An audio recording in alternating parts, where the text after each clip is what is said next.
Liz Edwards. No, you're in the wrong place, lady. Don't do woof. I would get. Do you know how much trouble I would get in?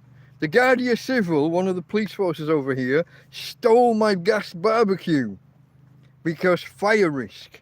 They stole bottles of water because plastic bottles equals fire risk. Woofles, as in Big Clive, not gonna happen, lady.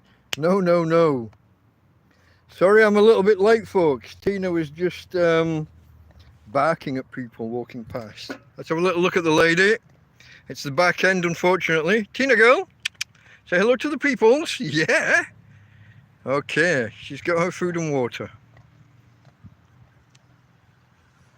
I switched my location slightly. Last week I was a little bit back that way, 4 or 5 yards or meters, whatever unit you prefer. And I was a bit too visible. I was like waving at everyone going past all the time. That was before I fell asleep. Let's not talk about that. Shush. I know you guys. I know you. I know what you're like. Okay, folks. This is TrampCast, episode 33. The channel is Delta Mike. That's me. Down and out. A tramp. A hobo. A homeless guy. An indigent person. A person of no fixed abode. A person living rough, if you will. In Torrevieja, that's a city on the southeast coast of Spain, Costa Blanca South. Yeah, that's where we are. Okay, if you haven't already, and I see nobody has, so thanks for that. Thumbs up, folks. Come on, give a guy a chance. Everyone who hits thumbs up sends a signal to Google to, maybe put it out there to others. All right. Please consider subscribing. It helps the channel. It helps you if you are actually interested in seeing the a week in the life of a tramp, of a homeless guy, a homeless Englishman living in Spain. And the travails therein, the successes, the failures, the happenings in my life. We did well there. 1 person watching, 2 thumbs up. That's not bad. There was 3 or 4 watching a second ago. There you go. Look, it's YouTube. That number is just unstable, isn't it? Okay, guys. If anybody would like to share this out on Twitter, YouTube, Facebook, any of those other places that I'm unaware of, because I'm out of touch with, I don't know where the kids hang out nowadays. If anybody wants to just step away for a second and go share, I'll be here in a few minutes when you get back. It's all right. I'm not going anywhere, probably. Hopefully I'm not going to fall asleep either, but we'll, yeah, okay. Okay, folks, for anybody who joins later than 1705, 1605 or 1005, whatever, the 05s in whatever time zone you're in. If you join late, bottom left corner, there's a button on the video player. It says live. You're looking for a red dot. If you don't have a red dot, click either with your finger or your mouse, click the word live. It'll catapult you forward and you will join us live while we're still broadcasting.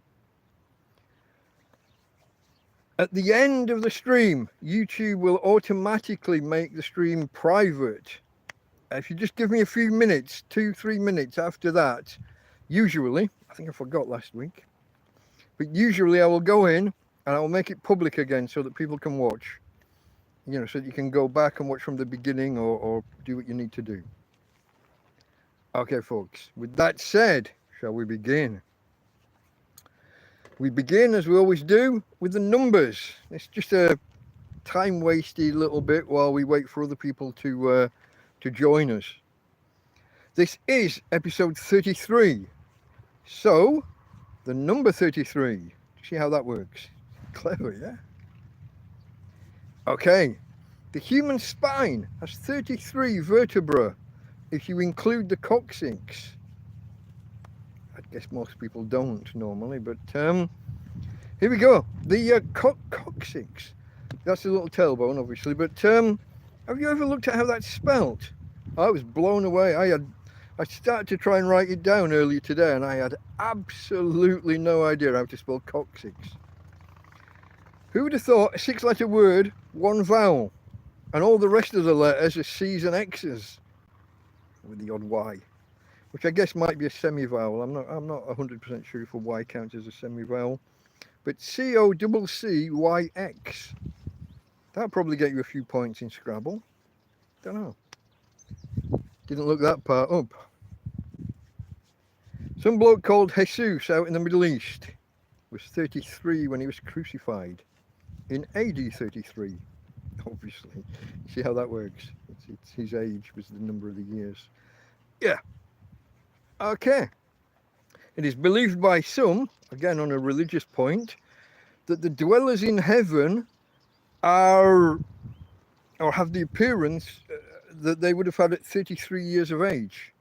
I don't know how widespread this belief is, but you spend eternity with your representation being your 33-year-old self.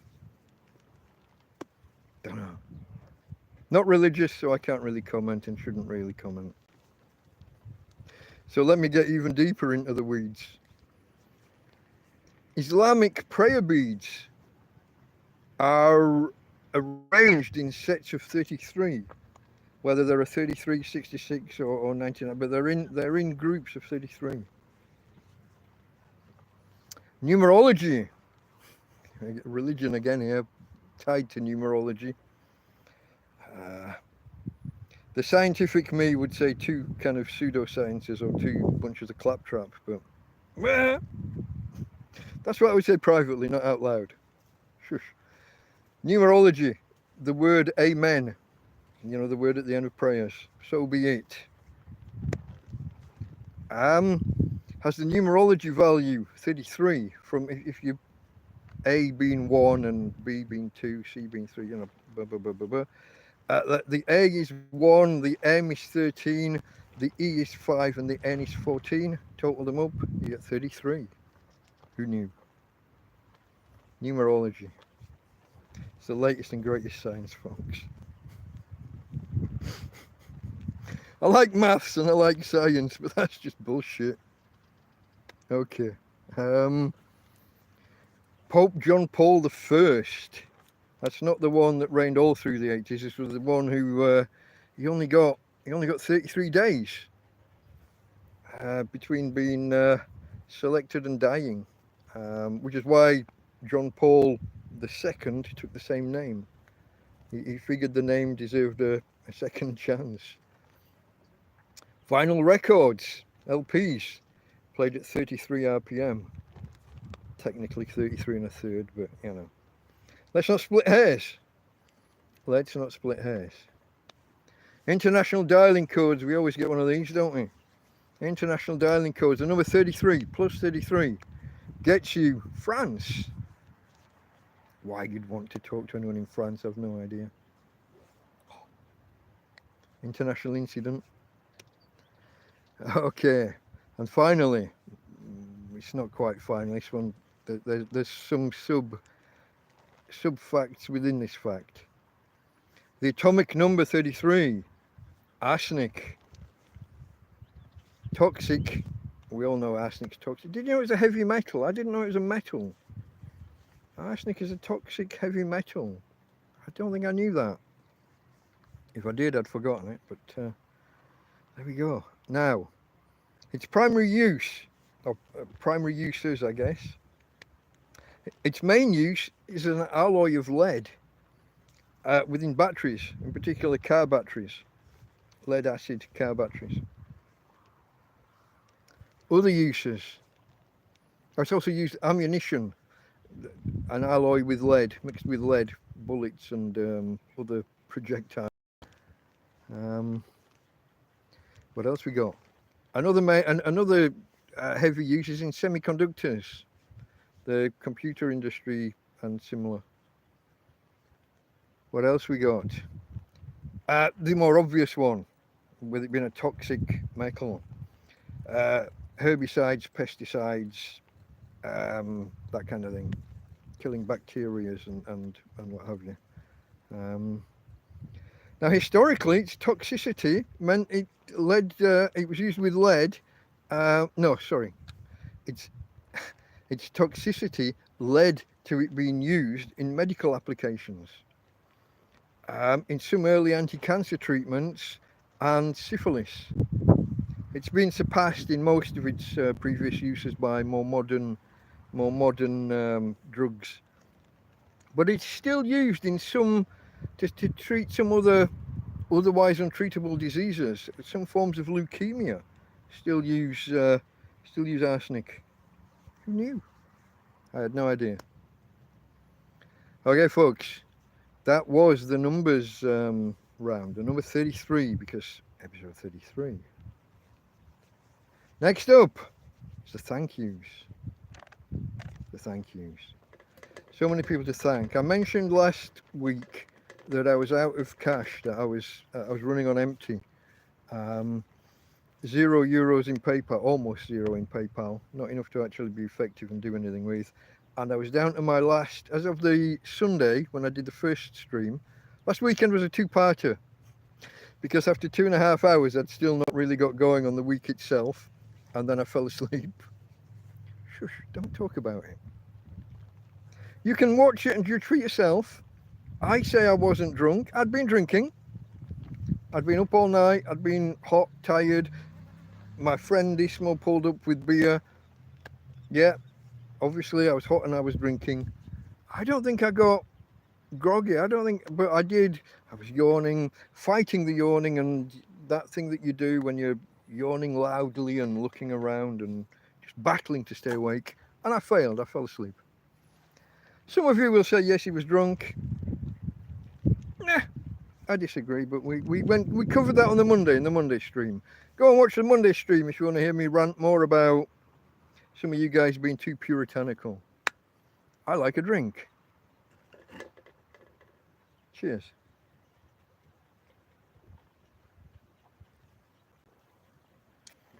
The beer this week is sponsored by Karen and Family. I'll come to that in a moment, because we're now doing the thank yous, TrampCast episode 33. Now, like I said, I ran out of money. I was low.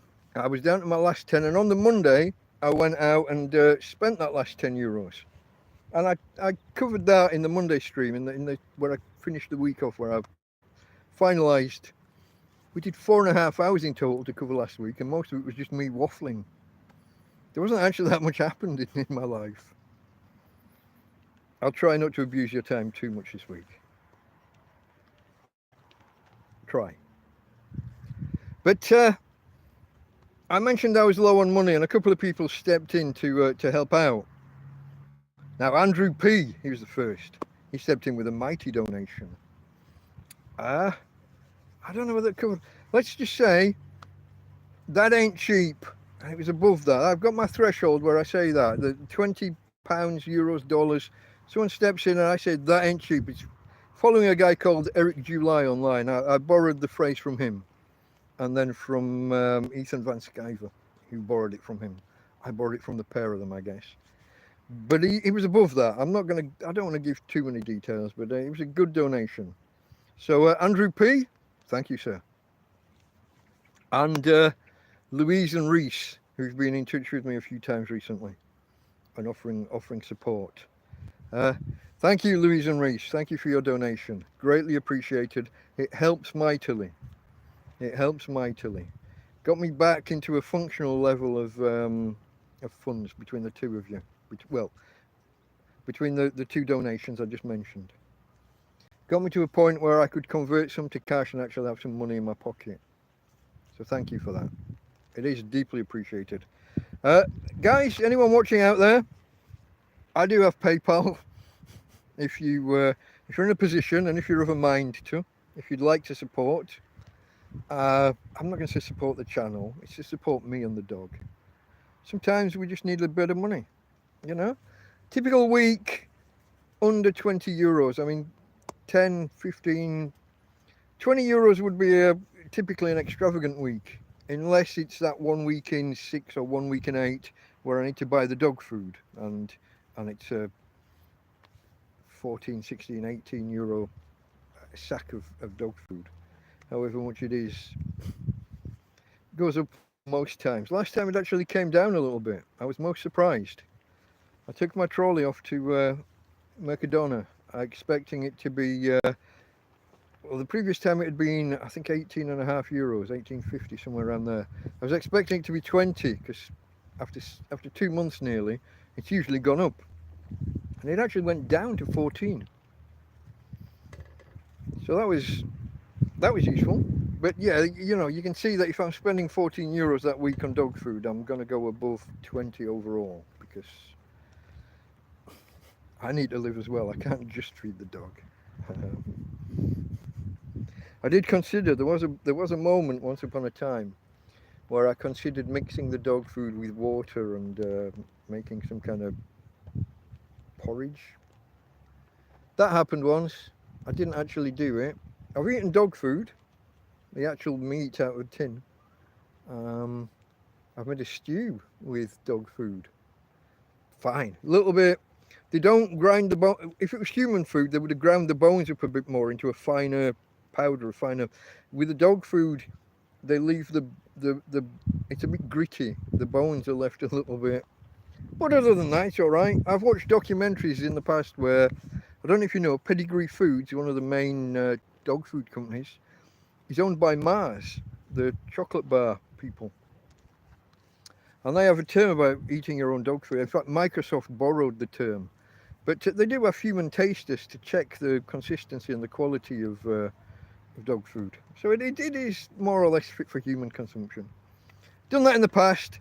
I haven't had to do it now, and you guys stepping in and helping with a PayPal donation where you can prevents that.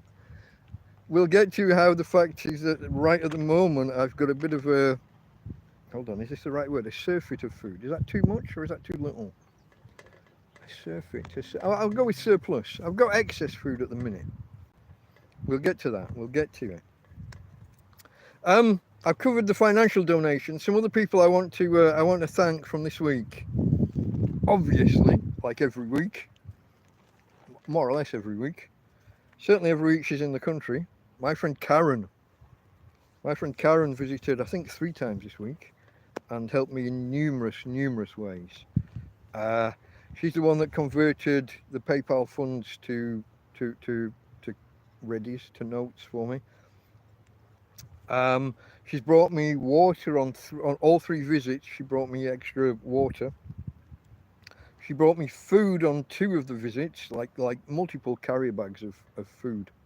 She was leaving the country at the end of the week, so I don't want to go too much in depth into her circumstances, but in readiness for leaving the country, she brought me some things out of her cupboards and out of her, you know, fridge and freezer over multiple days. So Karen, thank you for everything, darling, and family.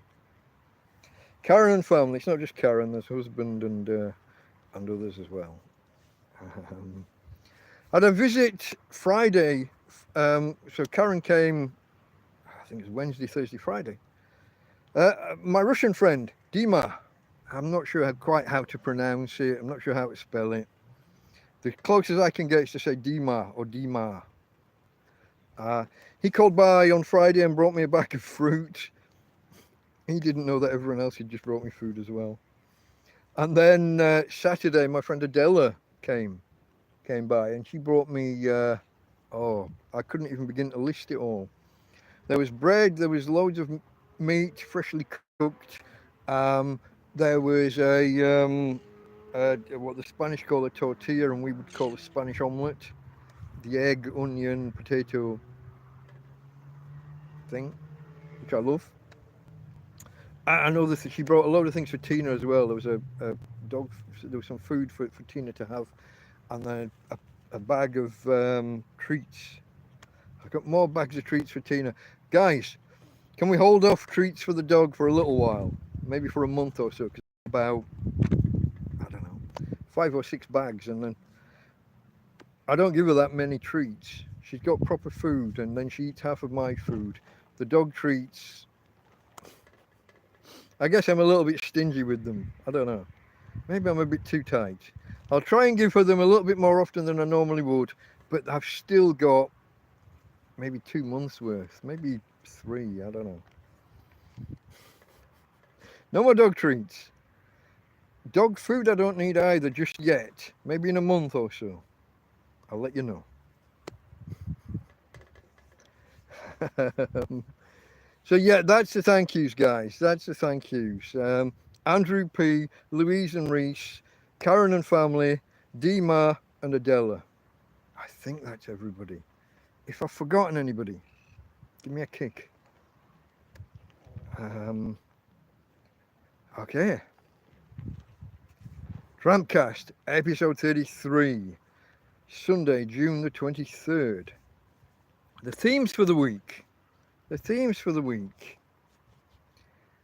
I'll start by saying streaming, because although one was last Sunday, there was one on Monday as well, and then there was the prepping for this one. So you got kind of 3 days out of 7 or 3 days out of 8, however you want to look at it. Because I did 2 streams last week, 5.5 hours. Was it 4.5 hours last weekend, Sunday on the Monday, and then prepping all day today for this, and yeah, the streaming's been a big factor. Heat, there's another one. We're in summer now. We're in Spain. I got a tent that's just out in the open. I know, I could have put it under trees. Probably couldn't here actually because of the height of this one. But I chose here so that I would be visible and available for help and look like I need help. Now, a brand new tent as this was 3 or 4 months ago, it's less appealing to people to offer help. They think I'm just camping. But the choice is made. I am here. I don't have the resources to be buying reflective sheeting and reflective elements. I just have to cope with the heat as it is. Now what that means is lying low inside the tent. So I'm glad I didn't build my bed up. You know, in the previous tent I had my bed, I built a bed, a double bed, off the ground above knee height.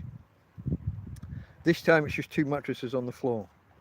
And I think I'm glad I left it that way in the end, because it means I'm lower down, it's cooler in there through the day. I can't really sit in my living room inside the tent. Now I've got a chair, well, 2, but I've got a big armchair inside the tent. I can't really sit on that through the day because the heat gradient, by the time you're here, and if I stand up, the temperature anywhere between 40 and I think I've seen 45 degrees Celsius. That's too hot. So by being low and just laying down on the bed through the day, when I need to be here, it's actually, perversely, it's cooler to sit outside in the sun. But there's a limit to how much you can do that. I'm visible, I attract attention. The police, you know, I've had problems with those guys. I do get to wave at neighbours as they pass by, say hello and have them wave back, like that. But, you know, there's a nice interaction. Most people will interact with me. Most will say hello or wave or nod. Small proportion, not so much. A few are actively against me. You know, those are the ones that are calling the police periodically. I can't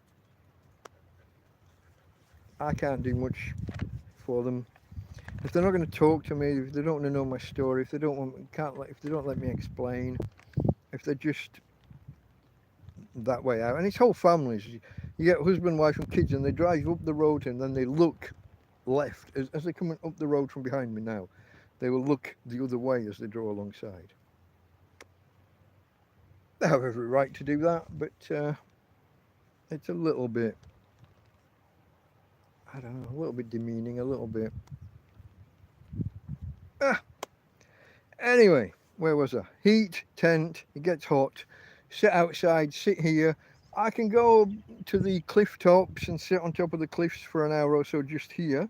There's usually a strong sea breeze just there, which is quite cooling. Especially if you're sweaty already, it's very cooling. Or I can go and do the walk. You've seen me do the videos in the past, maybe, where I've sat on the cliff tops where there are chairs, about 500 meters that way, half a kilometer. 5-minute walk away. Maybe a little bit more because we have to go down a cliff and up some steps. It's a little bit, slows you down a little bit. But yeah, the heat is becoming a thing. And now where I was going to cover this in the end of at the end of the thing, but we're about to hit what's called the tropical nights. That's where the heat doesn't fall below 20 degrees, even at any point in the night. 5, 6 in the morning, 7 in the morning, it's still above 20 degrees. Tina girl, what are you doing? Let me show you. Here's my girl. Oh, is the camera? It didn't turn, no? It didn't take my click. Of course it didn't. That would be too... Oh, come on, you bugger. No, phones are not reacting to me. Bloody thing. She got a bucket of water there, and then she's got a tray that had the remnants of her food in, and she's just hit the tray and turned it over. Hey, babe, stop scratching. Hey, good girl. In this corner, under your bush. I would have shown it to you, but the phone's not playing ball. The phone's just not having it. Okay, heat, tropical nights. That's just about where we're at. It's about to be 20 degrees every night. Probably, roughly speaking, every night from now until mid to late September, barring possibly the odd day if we get a thunderstorm or something. So through the day, the temperatures inside the tent are probably going to hit 50, especially up high. I've got a thermometer hanging from the roof. My mate Ismo bought me. So we'll follow that, we'll track that, but it does mean that I have the doors open all the way, both sides. Try and maximise the airflow. I've got an electric fan. If I've got spare electricity some days, I will just put that on, especially on a still day, just to try and get some movement, get some air in and out, get the air circulating, try and keep it a little bit cooler. Above a certain temperature though, you're just moving warm air around and that's like a convection oven, isn't it? You cook things faster just by moving the hot air around. So beyond a certain temperature, it doesn't really work. Okay, what else we got? Okay, we've had thunder and lightning, I think at least 3 nights this week. Not necessarily rain to go with it.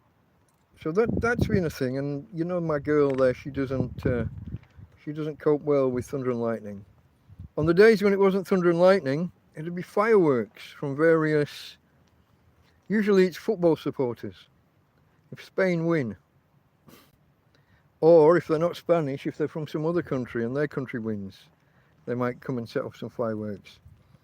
We had one night where some people came here and at the top of this field set fireworks off like this way. We literally had the iron filings from the fireworks falling on the tent. Fortunately, they were cool by the time they got here. Otherwise, that could have been a bit iffy. Hey, I get my gas cooker taken away because even though it's a metre off the ground, fire risk. Plastic bottles taken away because plastic bottles, they think, can lens the light and be a fire risk. Even though there's plastic bottles strewn all in this other land all around me, but they come and take mine away, even when they had water in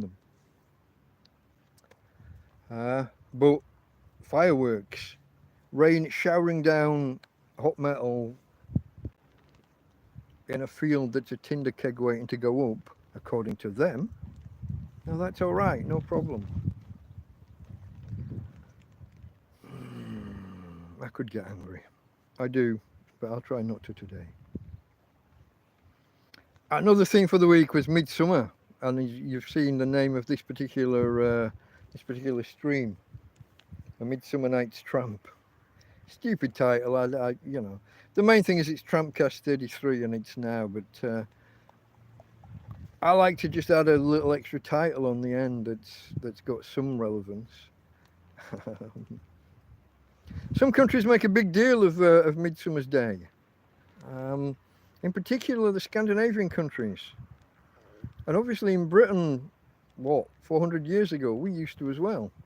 Some bloke called Shakespeare made a big deal of it. I've never heard of him. But, yeah, I don't know. We lost that somewhere along the way. I think it would be good to bring that back in Britain. But it's not up to me, is it? Another thing for the week, as I've mentioned already, food. I gone from at the start of the week being short on cash and having a little bit of food because I had that last 10 euros and I went shopping with my last 10 euros. I bought potatoes, onions, carrots and one of those those boxes of leek, carrot, celery, turnip, little box just as a stewing starter kit kind of thing. So I went from having those and whatever I'd had before, and then Karen brought food, and then Dina brought fruit, and then Adela arrived with some ready cooked meals, just ready to eat. I am literally stuffed. I've been stuffed all weekend. I've been stuffed. So cheers for that, folks.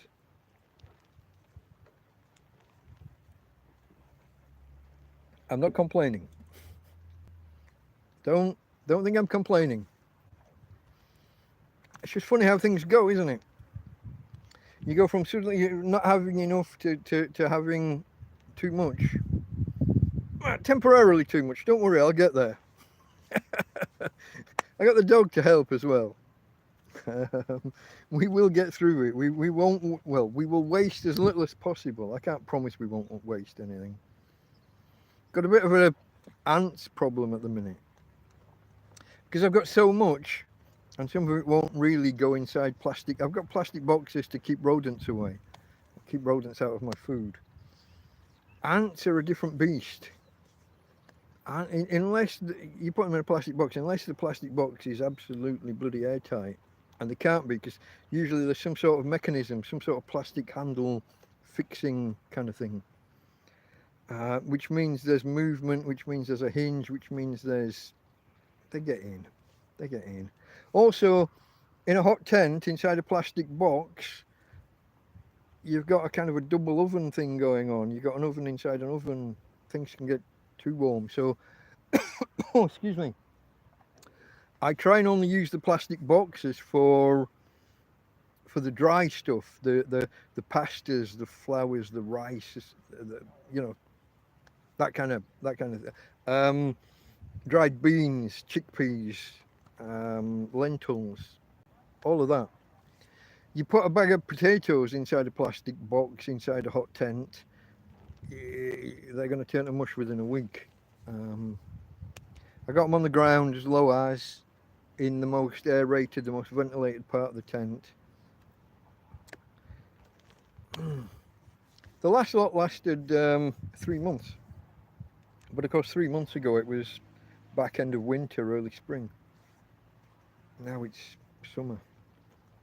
Bags of potatoes are not going to last 3 months. And of course what happened? I bought a bag of potatoes and then Karen brings me half a bag of potatoes.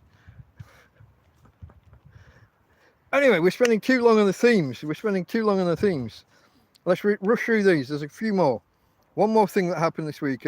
My YouTube subscribers, we got above 940, guys. We're on the final push to 950. Any help? Again, we go back to the sharing, subscribing, liking, giving the signals to YouTube that, that there's something here that may be of interest to someone. God love you. I got no understanding of you, but if you do find it interesting, if you do have any friends you think might be interested, or if you just want to put a tweet out there saying, hey, I watched this and it's all right. Or, hey, it's not as bad as you think. I'd welcome it. Final push to get to 950, and then a week or two after that, it'll be the final push to get to 1,000. Quite a milestone for me. I mean, I've got no understanding of. Hey, babe. Hey, it's okay. Tina, it's a burglar alarm or something. Calm. Calmate, amiga mia. Tranquilo. Calmate, amiga mia. Calmate. Todo bien. It's okay. It's all good. Todo bien. Siéntate. Siéntate. No? Hey. Sit the down. Sit. He's going to go and lay down under a bush again now. One word from me. She does as she likes. What can you do, folks? What can you do? Okay, finally, the final theme of the week, the final thing that's a kind of a big deal for me. Disk space on my phone. Disk's not quite the right word, but you know, storage space. About a year ago, a guy called Owen gave me a 2 terabyte hard drive. And at some point, some kind of minor corruption while connecting or disconnecting from the phone, you now connect it to the phone and it says that there's some kind of error in it, and it says there's nothing there, and it offers to reformat the drive.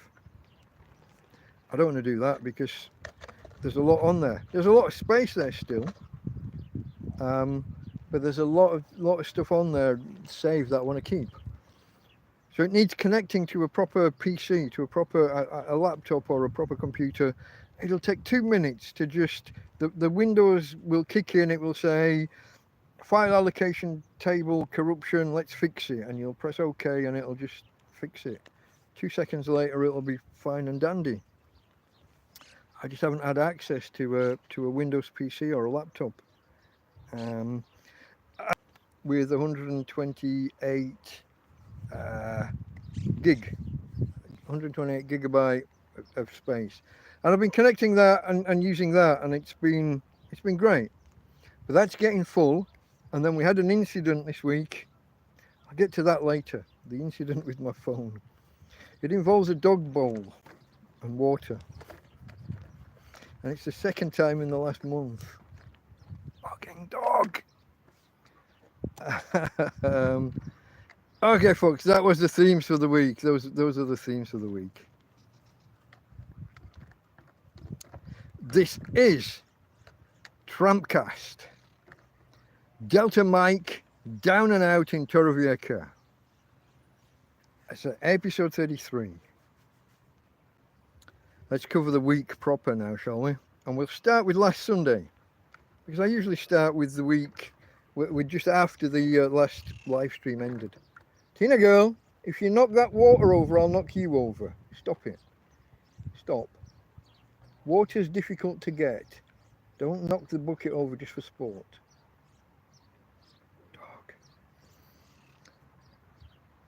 Last Sunday, I'll start with the point where I fell asleep during the TrampCast. I invite you all to go. I've left it up there. It's a little bit embarrassing. You can make your own minds up whether I just fell asleep because of tiredness and the alcohol was incidental, whether I was drunk, as some suggest.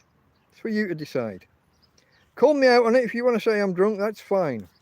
Be polite about it. As I explained last week, I am now banning people who are outright vindictive or vile in their comments.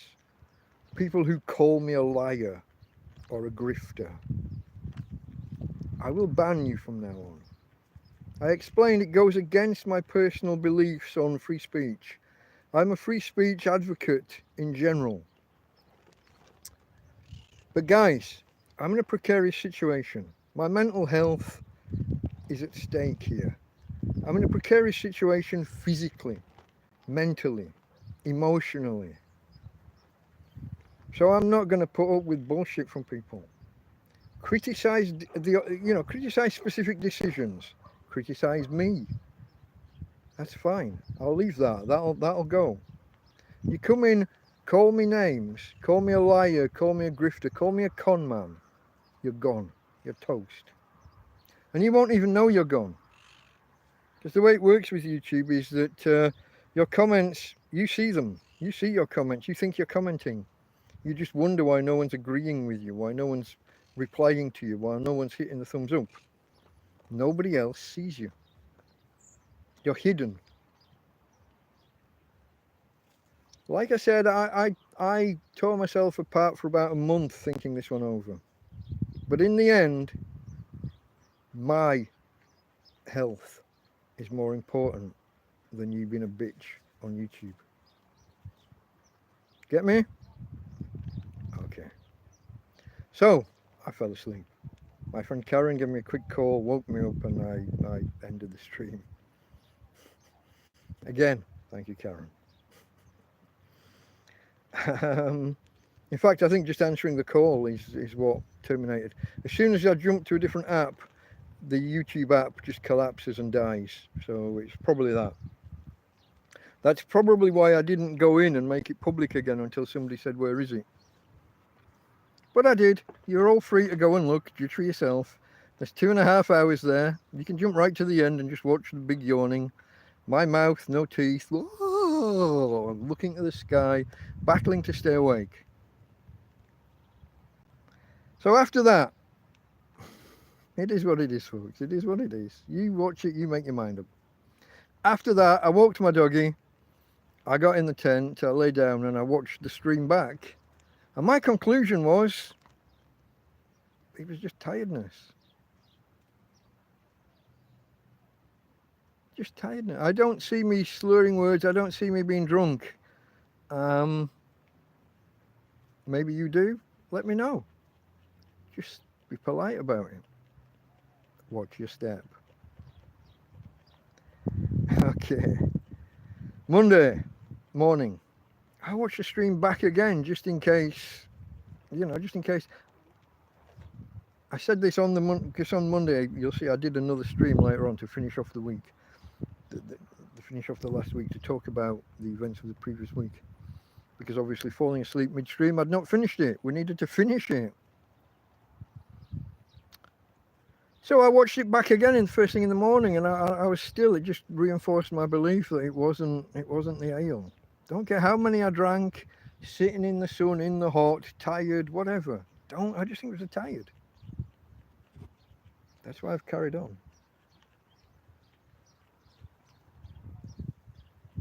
That and the fact that Karen brought me so much. Okay. Like I said, I quite enjoy watching me. Now, you got to bear in mind, when I was about 6, a neighbour had a tape recorder. This was back before people really had tape recorders in their own house. Where would this be? 73, 74 maybe. Not quite sure how old I was. But a neighbour had me record. She recorded me and played it back. And the tape recorder distorted the voice. And I got this, phobia is too strong a word. I didn't like the sound of my own voice from what I heard on that recording. And I had a thing about that. I've never liked hearing my own voice back again since then. So when I started YouTube, just over a year ago, is it 13 months now? When I started YouTube and recorded my first video ever, it took me a little while to get over the fact that I was listening to me. But over time, I've kind of gotten used to it. I'm not just used to listening to the voice. I actually, given that my notes are just the odd word about a topic and then I freeform it, I just flow. Make this shit up as I go, you might say. And that's what I usually do say. I quite like me. Some of you guys do as well, which is nice. Some of you don't. Can't win them all. But yeah, I listened to it back again and it wasn't that bad. I quite enjoyed it. I've got no idea how I did 2.5 hours and only got to like the Monday or the Tuesday of the week So like I said, I turn a couple of lines of notes into a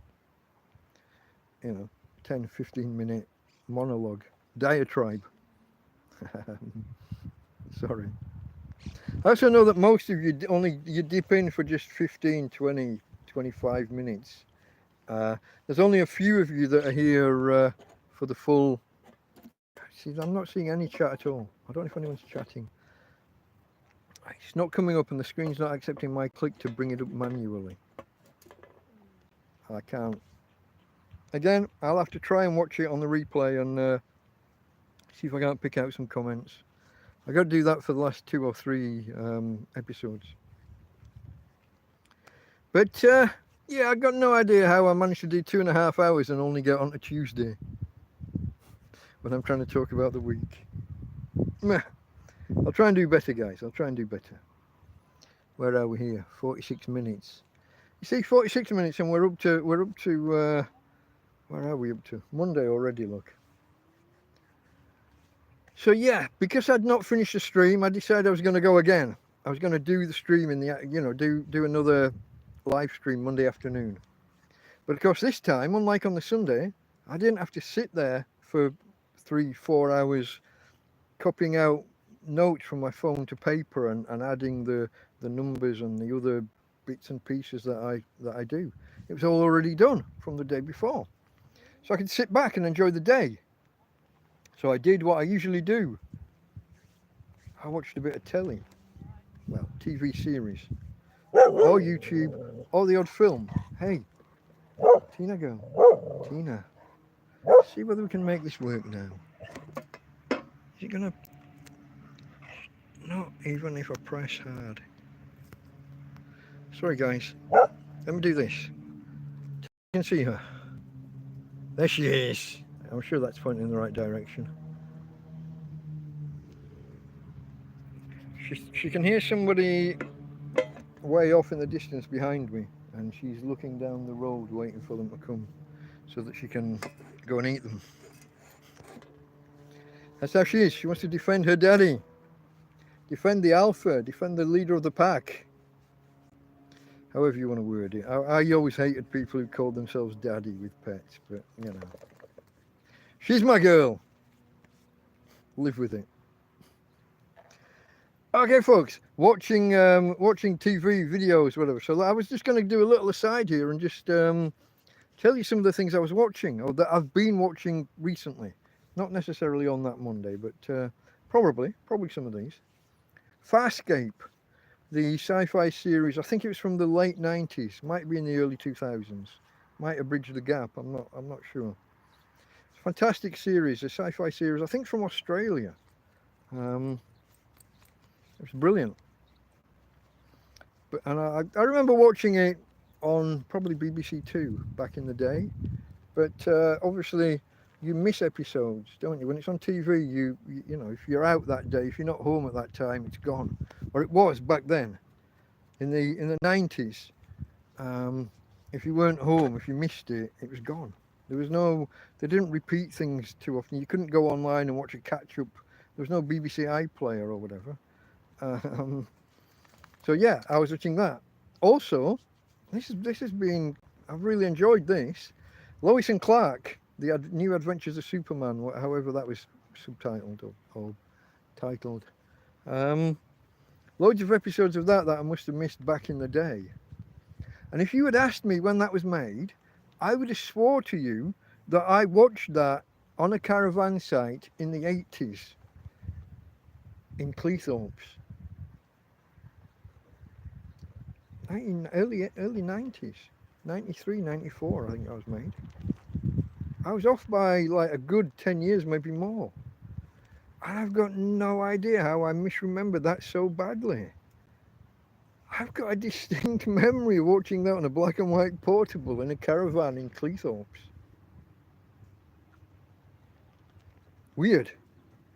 The human memory is, or maybe it's just my memory. It's fascinating, but for all the wrong reasons. I've also watched Clarkson's Farm.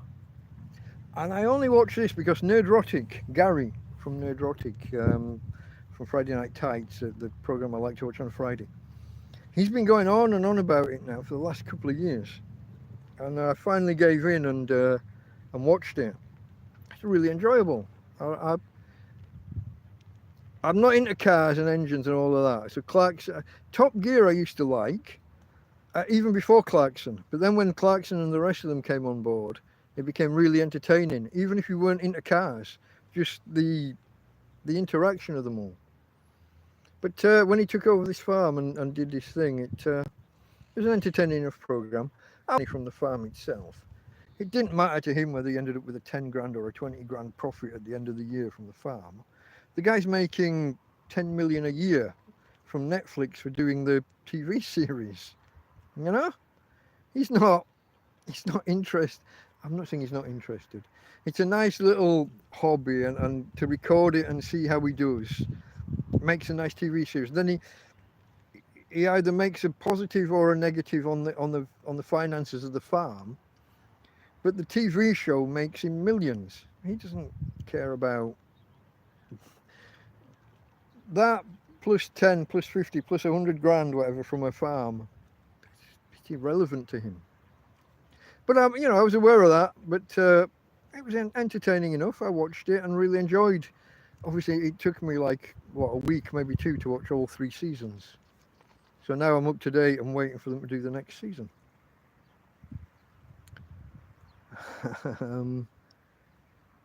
Then I saw a recommendation online for a Canadian comedy, and I'm not aware of having ever watched a Canadian comedy. And I watched a series called Letterkenny. And it's only a short series, I think 6 or 8 episodes, and they're only 25 minutes or so, I think. But it's a bit off the wall, it's a bit different, but enjoyable. Thoroughly enjoyable, well worth the watch. Letterkenny. Then I watched some James May. Again, not cars, this was his cookery program. I've only watched the first series so far. I think he's done 2. I've got 2 anyway. Yeah, he's only done 2 because he's just announced it's finished. He can no longer claim that he's doing a TV series about not being able to cook, because he now feels that he's accomplished enough as a cook that he can't make that claim. It devalues the TV series. So he's not doing anymore, by the looks of things, which is interesting. I also watched Lost in Space, the modern remake. I'd watched the first series when it first came out, and then because I moved houses and because internet was, I went from sharing a house with a guy and having internet to being just me and my phone, and I thought it was too much bandwidth to use at the time. Now, because I'm doing YouTube, I get a slightly bigger package with more bandwidth. I'm able to I'm able to download a bit more. I don't get through it all. I've got gigabytes left over at the end of the month. So yeah, I watched a few films as well, including The Bucket List. That's a fantastic film. I watched it however long ago it came out. Not at the pictures, but as soon as it was on TV afterwards. I remember thinking it was a good film, but having just watched it back, it's not a good film. It's a fantastic film. Really, really enjoyed that. Anyway, all this is just to say that on Monday, I as I often do when I've got spare hours, and like when I'm cooking and I have to be here because the slow cooker, that's how I cook now, with electricity and a slow cooker. And it takes 4, 6, 8 hours. And I've thought about setting it going and leaving, but given the authorities' inclination to confiscate anything cookery related because fire risk, I figure I need to be here. I put it outside. Obviously, I don't want the heat inside the tent. I don't want to be adding to it. So I put it outside the tent on the kind of the doorstep. Wrap it in a towel to extra insulate it, keep the heat in longer, speed up the cooking process. But I thought about setting it going and going off for 2, 3, 4 hours and coming back. But nah. So far I haven't persuaded myself to do it when it actually comes to it. So while things like that are happening, time-consuming things, or while I'm just here, I'll lay inside. And I mean lay, not sit, because like I said, sitting in the chair is too warm. This high up is too warm. Down there on the ground, noticeably cooler. So lay on the bed, not in bed obviously, on the bed. My dog is usually in the corner. I've got a part of the tent I emptied specifically for her. I did put a quilt down on the floor for her a week or two ago, but I've removed that. She was digging away to move the quilt out the way. She wanted the cooler surface of the the ground, the plastic sheeting on the floor. So that's her corner. I'm on the bed and I'll watch YouTube, I'll watch a TV series, I'll watch a film, whatever. Bit of entertainment, just a pastime, guys, because, I have got a couple of books in there, and I am gonna. There's one in particular I want to get back to. If you remember when the channel started, there was a bloke called Damien that was helping me a lot, and he gave me a book, something to do with getting off a bus stop before such and such a place. And I remember reading the first 4 or 5 chapters, and I was really enjoying it. But then something happened, and I don't know. I didn't read it for a week or so, and then it was in the bottom of a bag, and it got put to one side, and I rediscovered the book a few weeks ago, 2-3 weeks ago. So I do want to get back to that. It's not all just video. I do like to read a good book.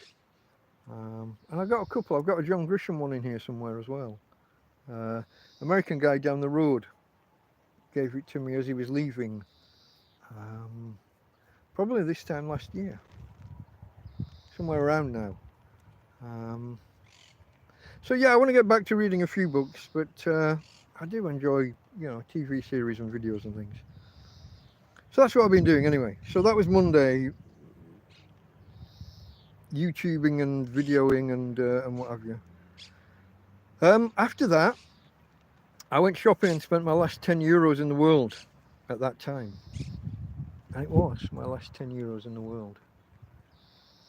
And as I said, I'm about to tell you that when I came back from that, it was time to do the TrampCast part 2 to finish off the week. And I discussed there that I'd spent my last 10 euros in the world. And I guess that triggered a couple of donations from people. So thank you guys. I said thank you earlier. If you didn't see and you want to see, you can always go back to the start of the video and find the thank you section and watch those thank yous.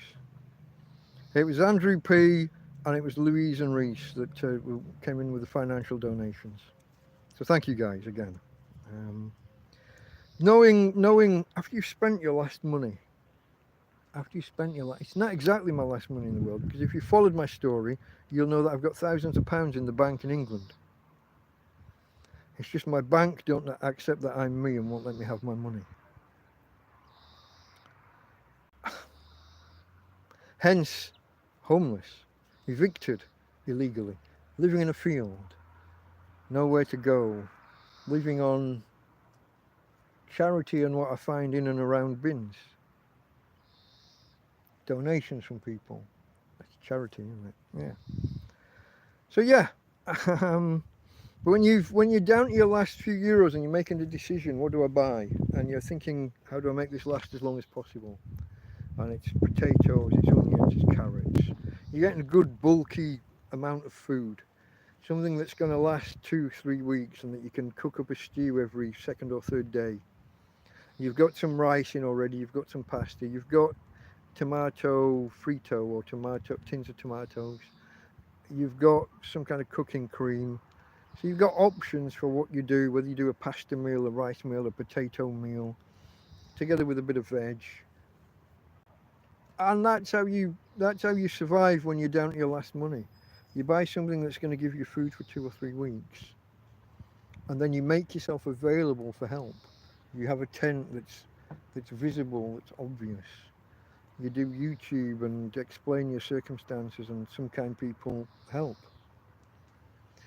Some other not so kind people insult you, call you a grifter, a con man, and a cunt. I think I'm allowed to say that on YouTube. You're not allowed to swear in the first 2 or 3 minutes, but I think after that you're all right. But people call me these names and get themselves banned from now on. Okay.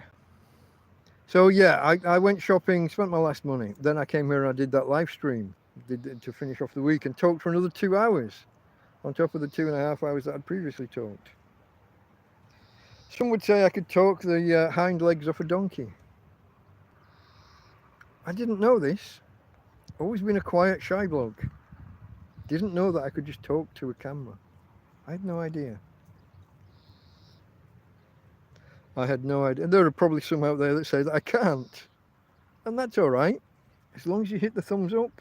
And if you haven't already, subscribe, please, or at least think about it. Maybe tell your friends. Share it out there. This app is supposed to show me the chat, and it hasn't shown me any chat. And now suddenly, it starts working.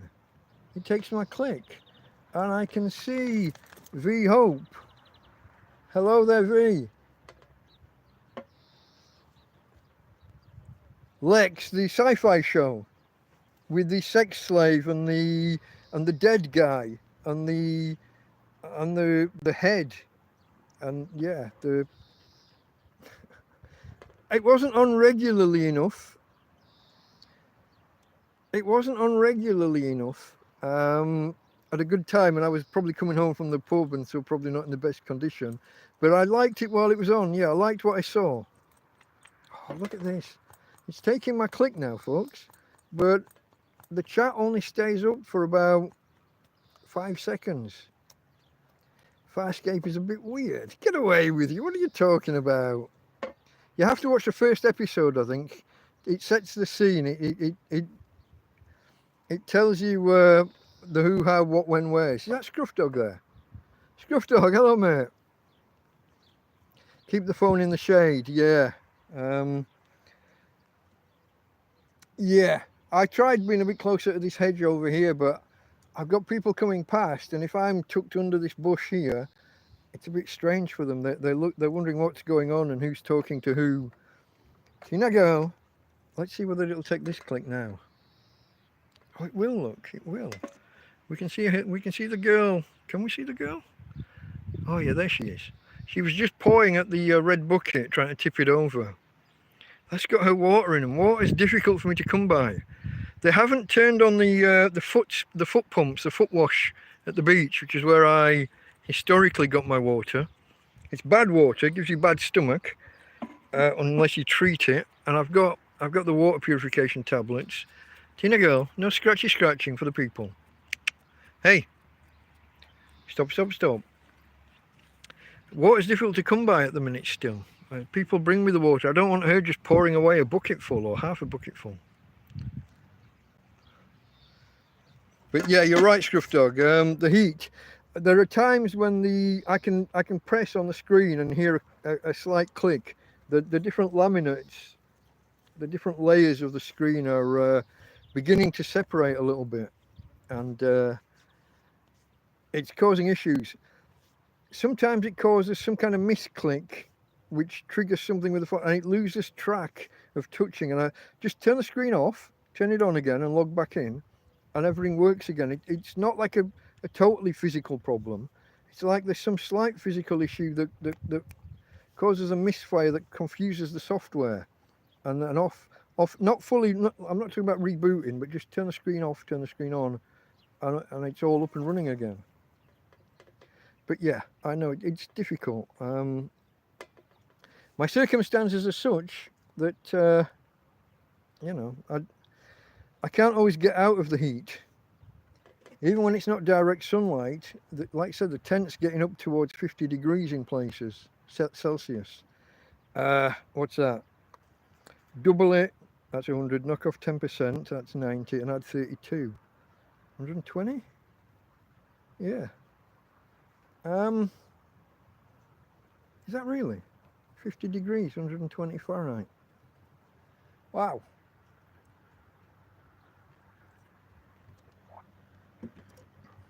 It's getting warm, as we say in Yorkshire. Okay, guys, where am I? I will go back through the chat. I will after, or maybe tomorrow after after they process it and do the chat replay thing. Okay, I was talking about videos, watching videos, and doing the live stream on the Monday where I caught up after falling asleep on the Sunday. And yeah, I made a note here that I did the stream, and as promised, I banned one guy, because his comment was just entirely malicious. It wasn't just, I disagree, hey, it was the beer, you were drunk. It was name calling and, you know. And like I explained last weekend, I'm just not having that anymore. You call me a liar, a grifter, a con man, you call me other, you're gone. End of. This is my online home. You will respect my rules, or you will be sidelined. Goes against my own beliefs, really, but my health, my mental health is at stake here, folks. And as I said, this channel is for me to explain to the world my circumstances, my situation, and also to seek help. Someone coming on and calling me a liar and a con man and a grifter and a whatever undermines that role. Go make your own channel.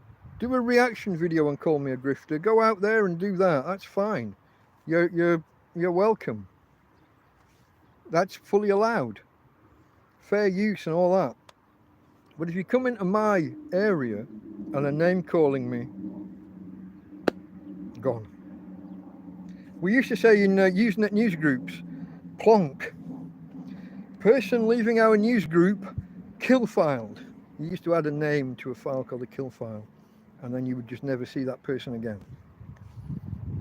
That, except it's nobody will see you. You'll carry on posting away, calling me all the names under the sun, and you'll be the only person seeing it. My mental health is more important than you get to call me names. It just is. To me, anyway. And I'm the one making the fucking rules. Live with it. Okay. So that was Monday. I did the...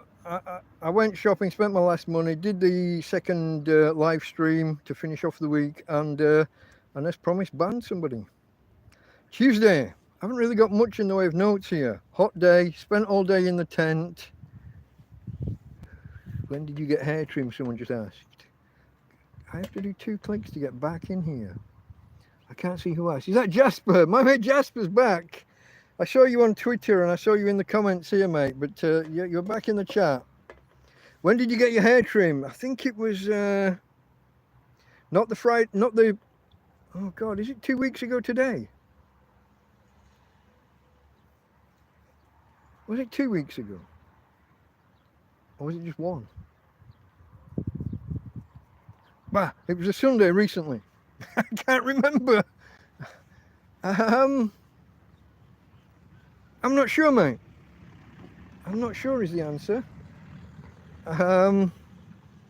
It was a Sunday. I don't know. Okay, Tuesday.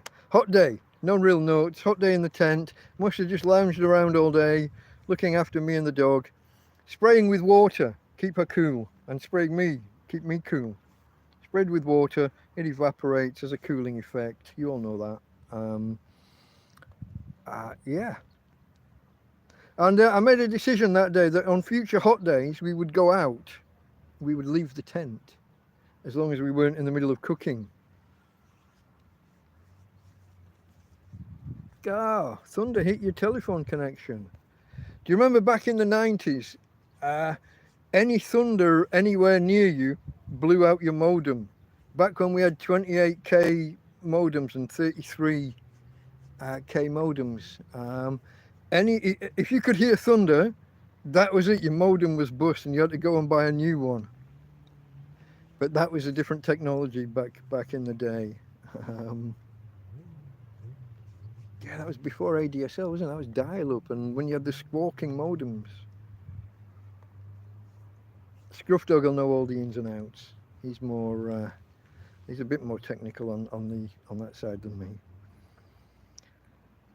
I just remember those. I remember the 28.8 kbps, kilobits per second, was it? 28.8 and then 33 point whatever.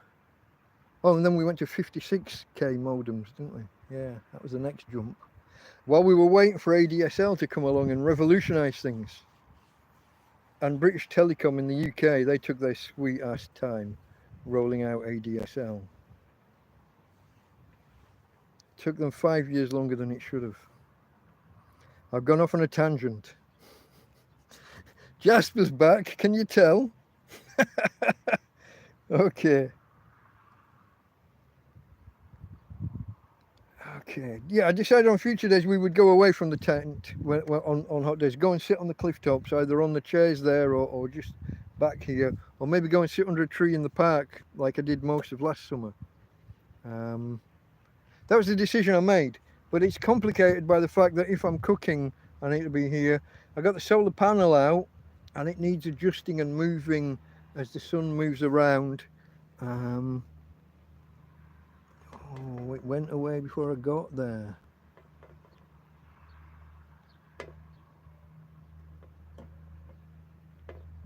Telecom haven't fixed outside cable.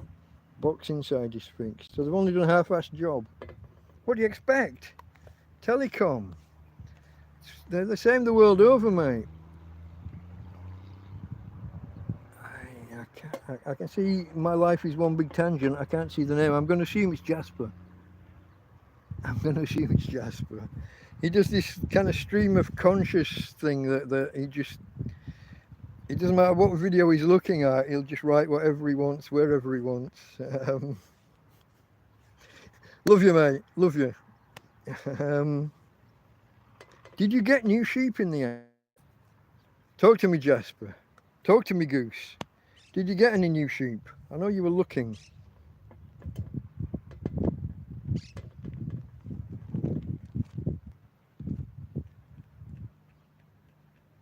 It was Jasper. I can just about make that out now, but he's not answering my question. Yeah, you got new rams. Okay. Oh, good for you, mate. Good for you. Shame about Heinrich, however you pronounced it. I was just getting into the videos with you and him, and then he went. Shame. Okay, on with the show, folks. On with the show. We're going to go away on hot days, but it gets complicated if someone's going to come round and visit, or if I've got cooking to do, or I can only go for maybe 4 hours maximum. About 12 o'clock, I move the solar panel from being on the ground tilted towards the sun to putting it flat on top of the cooler box. And it gets about between 12 and 4, maybe 4:30. The sun's kind of more or less overhead as it moves around. But then later I need to move the box out and move the panel, and about 6 o'clock I need to tilt it. Yeah, about now really, looking at it, it's half shaded, so it's not getting any power at the minute. So I can only go about 3 hours, maybe 4 at a push, leave it untouched. And like I said, if I'm cooking, I wasn't sure how I would stand. It's a slow cooker, it's electric, it's probably safe as houses. But the authorities here are kind of on my back, so I don't want them turning up and seeing an electric cookery thing unmanned. So it's difficult.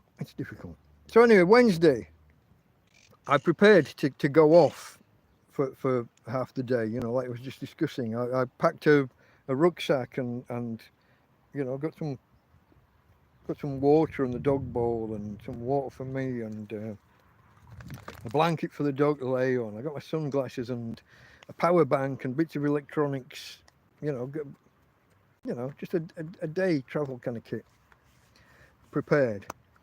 And then Karen said, "Oh, I'm popping round. I'll be round."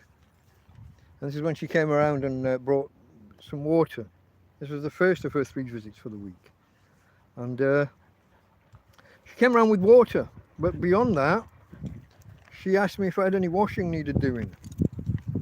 And I had like half a dozen t-shirts waiting to be washed, which I could do here, but would take probably 3 of my bottles of water. But worse than that, I had a pair of shorts I'd been wearing, I don't know, a month, maybe more. And they've been wet through with sweat more or less every day because it gets hot in there. So I knew that if I washed those here, if I soaked those here, I was going to use 3 or 4 of my bottles of my 8-litre bottles of water just on these bloody trousers. And worse than that, the police took away my washing up liquid, didn't they? I used to have a bottle of, dishwashing liquid, which detergent's detergent. Anyone who knows anything about detergents knows that there's only a detergent's a detergent. The only difference between them is they add a little bit of extra stuff to aid lathering and a bit of perfume or a bit of whatever. I've washed my hair with washing up liquid for years in the past when I was a dishwashing soap. I washed my shirts when I was a security guard. We used to get back to the house and we'd wash 2 or 3 shirts and a nail brush, washing up liquid and dip it in water and just get the collar and the armpits and just a good dip and a good soak and then just dishwashing liquid, dishwashing soap. And then I'd wash my hair in the stuff. I'd wash me in it in a shower. It's a detergent's a bloody detergent. There are slight additives and slight variations, but they all work. And it turns out we all use too much of everything. With the clothes that you're wearing now, if you were to put those in the washing machine, they'd come out perfectly clean because they're soaked. They're all carrying too much detergent even now. Even after the rinse cycle and being dried and being worn for however long, they're inculcated. They've got detergent embedded in them because they train us to use too much. Those measures that they give you for any kind of liquid detergent, they're all 2 or 3 times bigger than they need to be. All of them. You're all using too much detergent all the time because they figure if they can give you that cap and have you measured too much, then you're going to buy more, aren't you? They're not daft. Don't trust their measures. Where am I? Karen offered to do my washing, so I had to go get changed, and she took it away. And Karen being Karen, she's very now. That night she had them finished and ready to bring back, but she waited till the next day because I joked that she would be doing that and coming back with them that night. Thank you, Karen. But yeah, so this was Wednesday. I had to stick around a little while, an hour or 2 longer because Karen was coming around.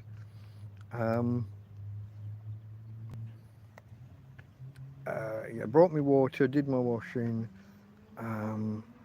Yeah. On this night, okay, Wednesday was the night when the winds picked up. Yeah, suddenly out of nowhere.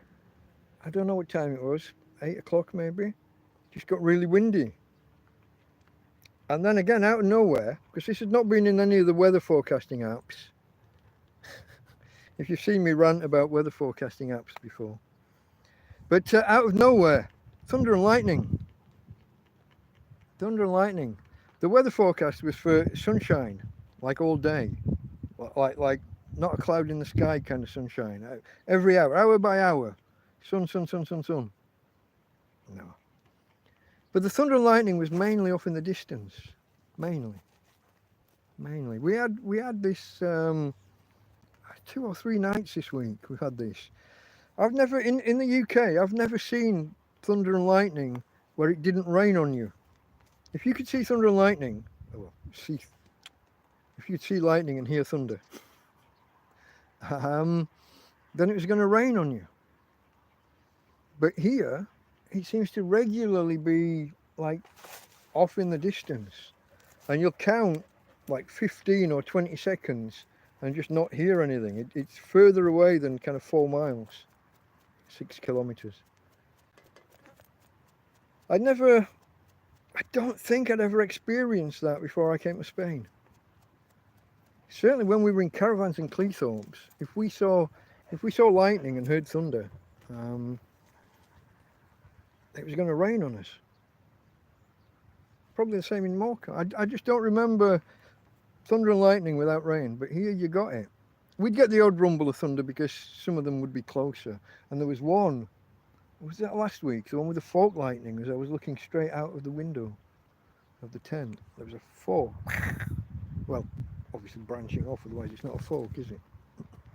But yeah, you had that jagged lightning with extra bits coming off. But it never rained on us I don't think on the Wednesday. So thunder, lightning, and oh, this was the one where I had this fantastic late night snack. Because of bits and pieces that different people brought me. If you remember, my mate Ismo, when he brought me the beers last weekend, there was also a few bits of food in the bag. He's emptied his fridge because he's leaving the country. If you remember, my mate Ismo, his mum died a few weeks ago, and he was here at the camp, at the Tramp camp, when he heard that she was dead. But well, so this week he went home. No, he took a flight to Germany to pick up his car. He had to repair the brakes and then drive here to Spain. Oh, it was a week before. He arrived here, didn't he, in the middle of the stream on the Sunday. That's when he arrived, and he'd got this finished beer. But he also brought me some bits and pieces because he was going away. And yeah, I had this most fantastic. I'm lying in bed making ham and cheese sandwiches, ham on and the Serrano ham and a good cheese, not the normal rubbish that I would buy. This is a proper good cheese. So yeah, Wednesday, most fantastic late night sandwich in bed, midnight snack in bed. Thursday morning, 5 a.m. I wake up, carry on eating more sandwiches, more cheese and ham sandwiches. And then I go back to sleep, full belly. And I woke up 8:30, absolutely sweltering. Normally I've got this kind of morning routine where I have to get up and open the two doors of the tent to open them partially, get some air, get a through draft going, get some air circulating. But I've fallen asleep while 8:30, and the sun's been on the tent since 6:30, whatever, and it's starting to get warm, and I've woken up, sweating. So I've got to start opening up like the bedroom doors on the tent and then the main doors and get the air going and all of that, because I've left it too late. We're getting hot in there already.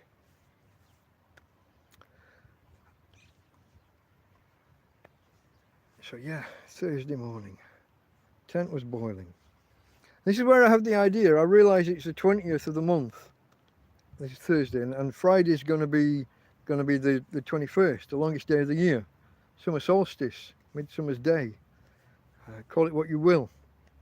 So I'm starting to plan what I'm going to do on the Friday, and I realise that my phone's getting really jammed up. I'm having to delete things just to make room, otherwise I'm getting this message that some functionality is going to stop working. You haven't got enough space. And since the first time my phone was dropped in water, thank you Tina, I put my phone down to fill the dog bowl with water. And then Tina goes around and she knocks the chair, and the phone slides off whatever I've put it on, the arm of the chair or whatever, and it just drops, and instead of dropping on the floor, it drops right in the dog bowl with the water. So that was, I don't know when that was, maybe a month ago. Ever since then, I got it like out immediately and shook it and kept it in a warm, dry place, and not in direct sun or anything, but in warm, and tried not to turn it on. But it's a sort of phone when if someone texts you or a message happens, it sparks up on its own. Or to turn it off, you have to press and hold the button, and the screen comes on for you. I didn't want to activate it because electricity flowing through it while water's there is what causes most of the damage. But what do you do nowadays with a phone? I don't know which is best. Do you activate it the once early on and just turn it off?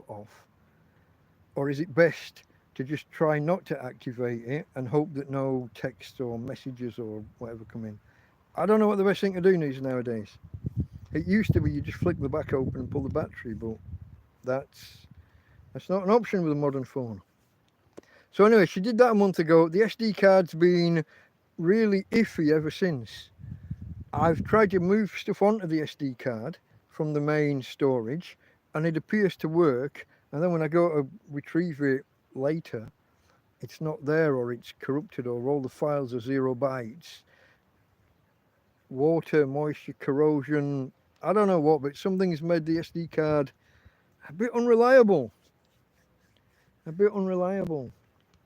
And sometimes you turn the phone on, like reboot it, and the SD card's just not there. Anyway, we had an incident with the phone dropping into water this week. So for the second time, I had to pull it out and whatever. And what happened afterwards was, I got it again, dry, leave it as long as you can without using it, hope it's dry, start using it again. And it's charging really slowly. And then I went to plug in an OTG cable, on-the-go cable, and a pen drive, thumb drive. Try and move some files around, make some space so that I can record a video or 3 on Midsummer's Day. I'm trying to make the space. And nothing's recognizing, no matter what I plug in, and I'm suspecting it's the OTG cable for a while, because everything's plugging on the end of that.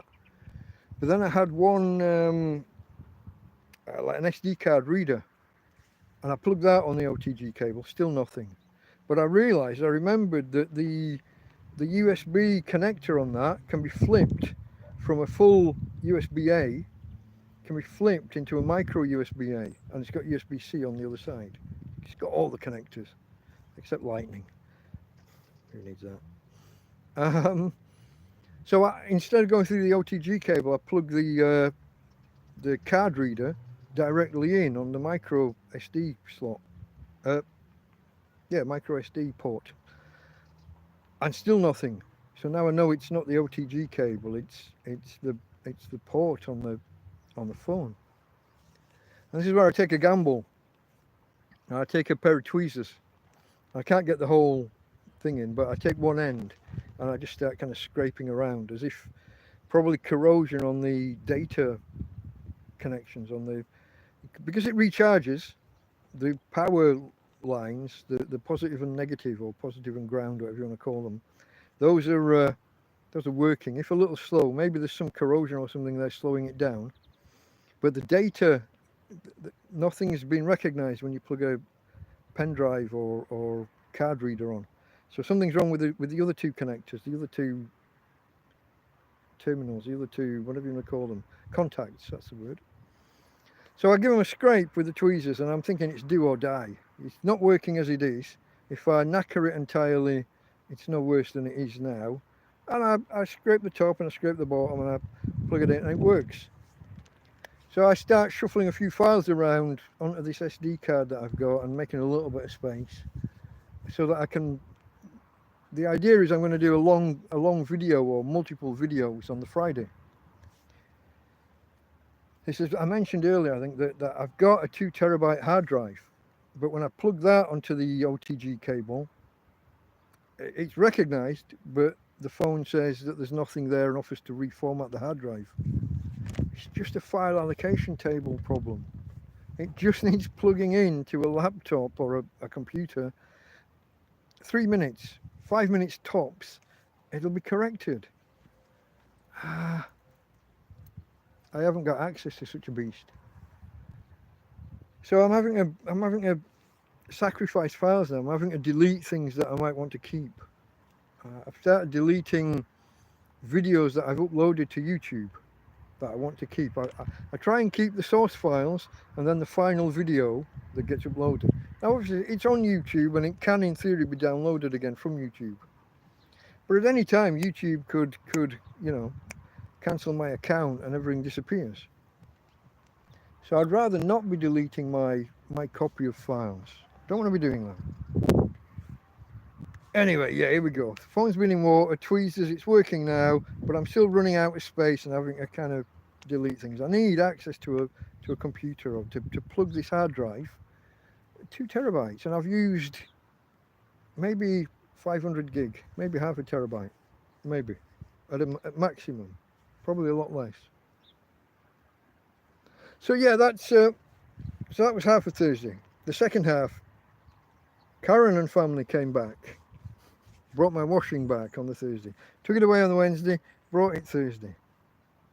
But as well as that, she's leaving on the Friday, so she brought me 2 bags of food, and they've done a thing recently, and we're given, I think it was 6 crates of beer, 12 packs of beer, and she brought me a crate of beer, or her and her husband brought me a crate of beer, which was nice. You know, it's Thursday and I've got beer ready for Friday. Can't argue with a bit of beer at the weekend, folks. I know some of you argue about it. You got to remember as well, I'm talking for a couple of hours. A bit of lubrication for the throat. Scruff Dog goes in a different direction with some herbal extract, but that's probably more judging from last night's stream, I think that's knackering his throat more than helping. Especially that first one. I don't know if he's still here. Probably not. Nope. Oh, I can't read a bloody thing. Yeah, 60 more subscribers needed to hit the 1,000. I know, guys, I know. We're getting there. We're getting there. It's been slow the last couple of weeks, but we had a big inrush, a big influx. From 890 to 930 happened, I'm not going to say overnight, but I think over 2 nights. That was a big influx. But a lot of them were the wrong audience. These are the guys that have been criticizing me and calling me names. I got a lot of negativity from that particular influx of people. I think YouTube put me in front of the wrong crowd. Or maybe I just misbehaved as they arrived. I don't know. You never know, do you? You never know. Being judged by other people. Anyway, my mate Karen, 12 cans of beer. And as I said, she was leaving on Friday and she told me these were tins and pastas and what have you. You know, kind of long-termy stuff. But she said that on the Friday, on the way to the airport, it's kind of become a bit of a tradition. As she leaves the country, they stop off on the way to the airport and whatever they had in the fridge, you know, whatever they've still got, you know, in the cupboards or in the fridge at that time, they've donated to me, which is always appreciated. Anybody who's here and leaving the country, you know, you've got stuff left in the fridge, you've got milk, you've got, I don't know, whatever, some cheese or you've got bits and pieces left. Alioli usually. Aioli, if you want to pronounce it properly. The garlic mayo. You got these bits and pieces. You've got some jam, usually peach flavoured apparently. Mellow cotton. You got these things left over. Either bring them to me, or find somebody homeless near you, or put them in a bag and hang them from the side of the bins. Someone will find them. The people who need them will find them, maybe. You give them a chance anyway. Don't just put in a bin. Don't just throw it away and have it go to waste. Find a use for it. Don't throw food away, please. Not if you can help it. So anyway, yeah, here we go. So Karen promises to come back the next day. And this is where I hit 940. So I've been on 940 since Thursday. I think it hit 941 at one point. But you know, there's always, every day there's somebody unsubscribes. I piss somebody off. Usually when I go, cheers to the subscribers. And if you're not a subscriber and you want that cheers to be to you, go hit that button, hit rewind, you just take it back 10 seconds and then hit play. And when I say cheers to the subscribers, it'll be to you too. Cheers, folks. That's actually very warm now. I got one under here in the shade. It's probably quite warm, but not hot. That's positively hot. Oh, Thursday night. Did you see the video I did in the dark? It's just me silhouetted against the street lights back there, saying what I was going to do on the Friday. That I intended. I was going to do I was going to try and do a sunrise. I was trying to go and try and do a day in the life video. I don't think that really worked. I got the sunrise. The rest was mainly just a cooking video, which I haven't released yet. I did I had some pork, Karen. Had some pork, and I made a curry. Cooking the rice at the end. I cooked the rice actually in the curry. I threw it on. It's a one pot deal because it's a slow cooker. It's all, you know. Unless I want to power up things that will get me in trouble,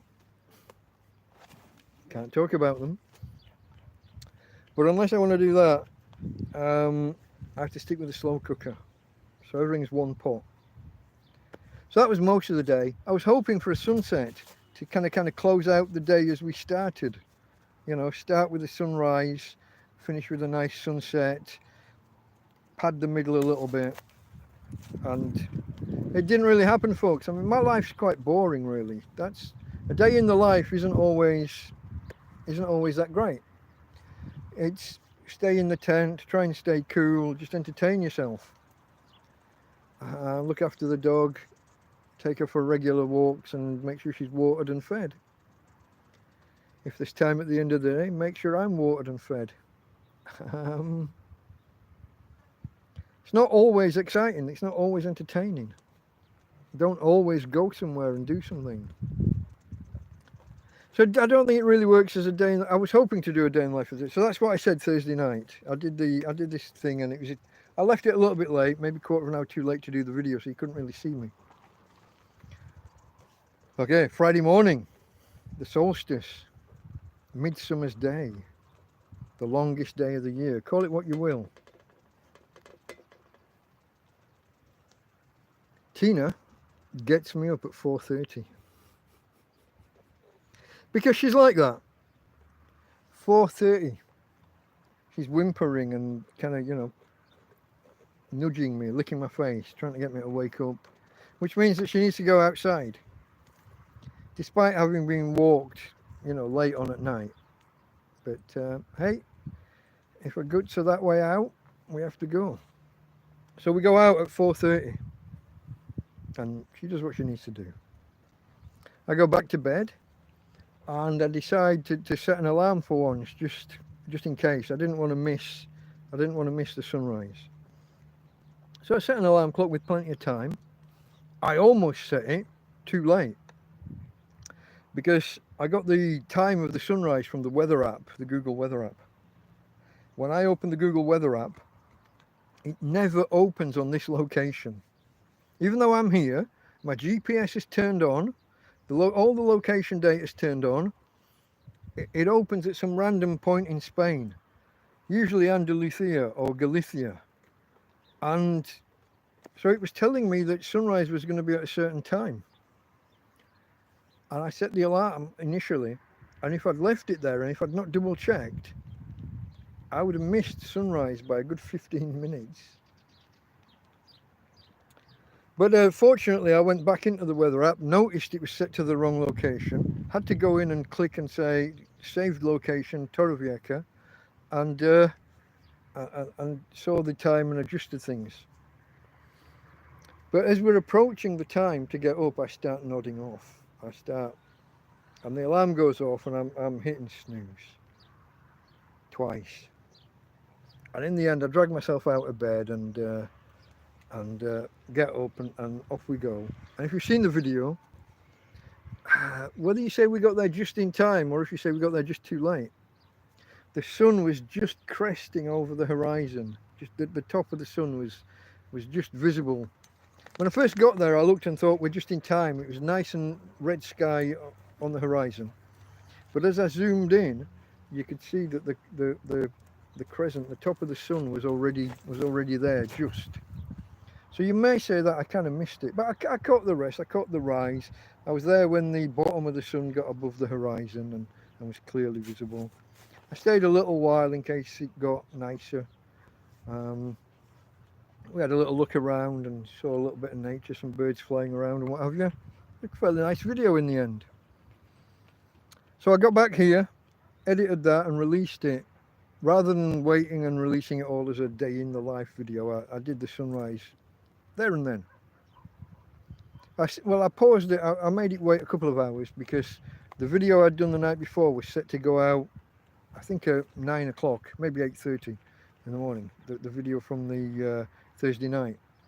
So I didn't want the Friday sunrise going out before the Thursday night video. So I set it to go out kind of an hour later, as you do.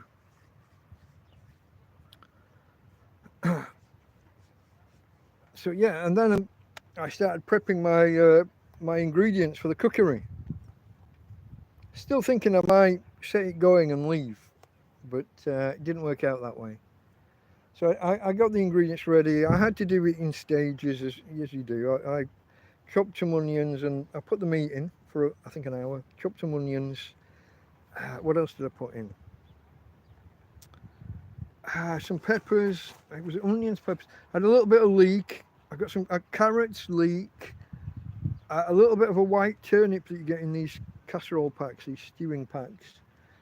Leek, casserole. Put a bit of parsnip. I got half a parsnip. Put some parsnip in. Like I said, I've got specific ingredients, and then I've got these this casserole starter kit. I don't know what you want to call it. And different things are going in at different stages. So I stayed here and marshalled this through the day, moving the solar panel around, turning the slow cooker from high to low, or maybe to off for an hour, let the battery recharge from the solar panel. Because the slow cooker on high uses the power twice as fast as it's coming in. It's a 100-watt solar panel, uses nearly 200 for the slow cooker when it's on high. And I wanted to have it on high initially for the first couple of hours, get everything hot and underway. Then I could turn it down to a lower setting or off and let the batteries recharge.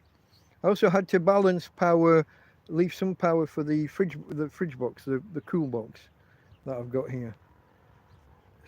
Fairly recent arrival on the scene, last 2 months or so, I think. But yeah, it's a lifesaver. How do you think I keep the beer cold?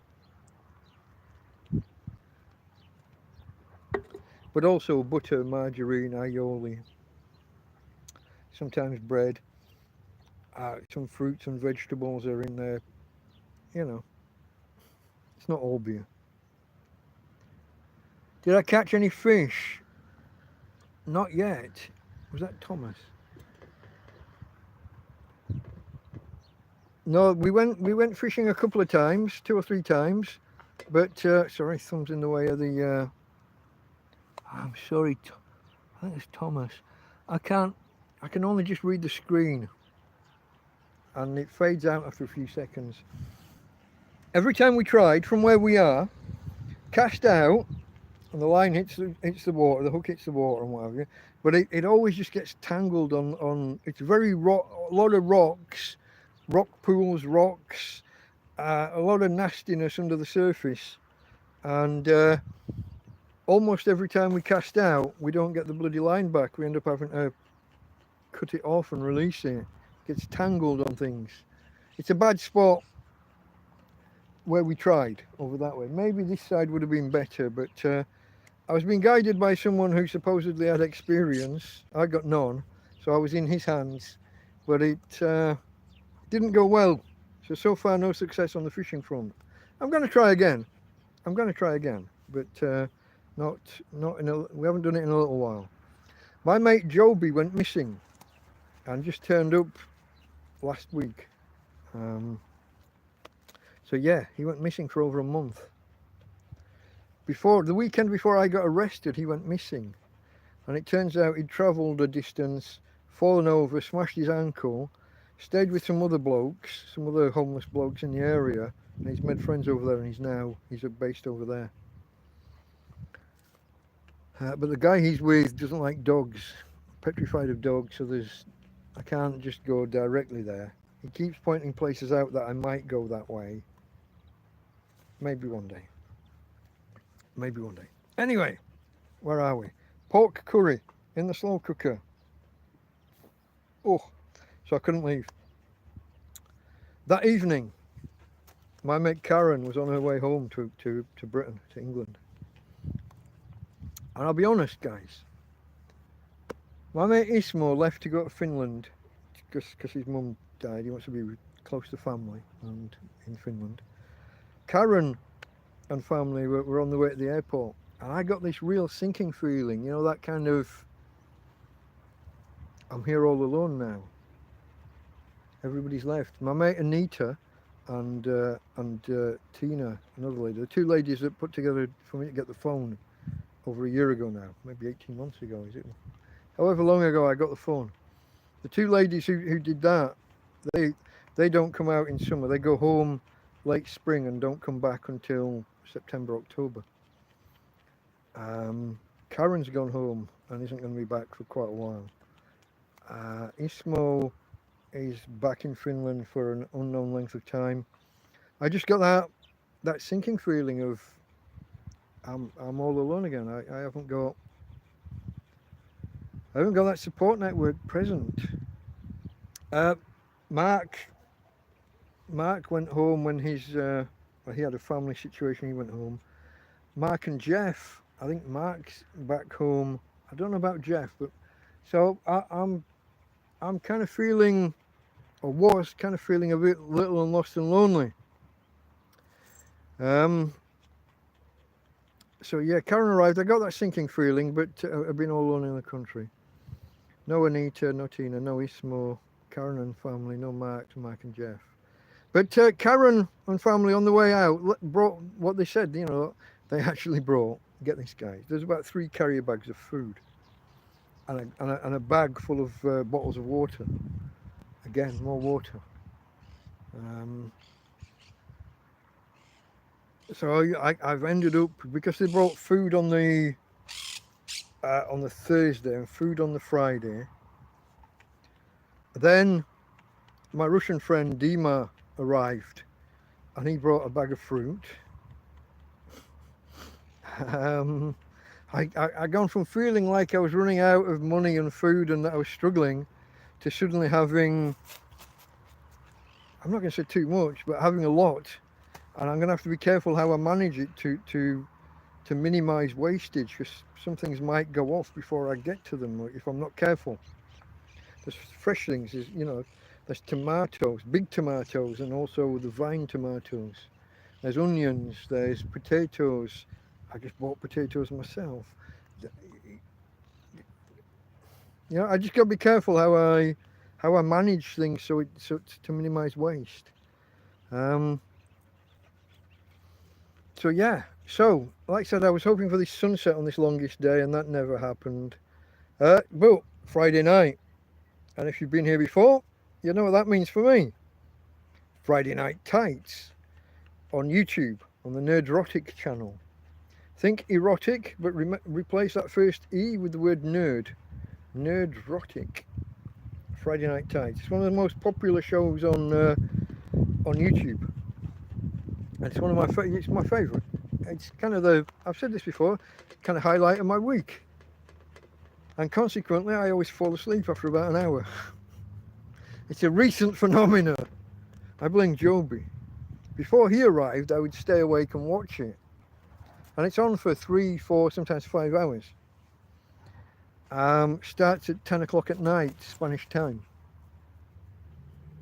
But since Joby arrived, my schedule, my pattern for the day has changed.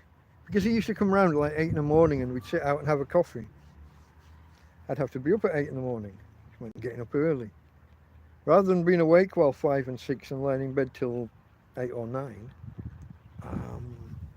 I had to get up and be ready, have coffee. And somehow it broke my pattern. And now I fall asleep an hour or an hour and a half into it.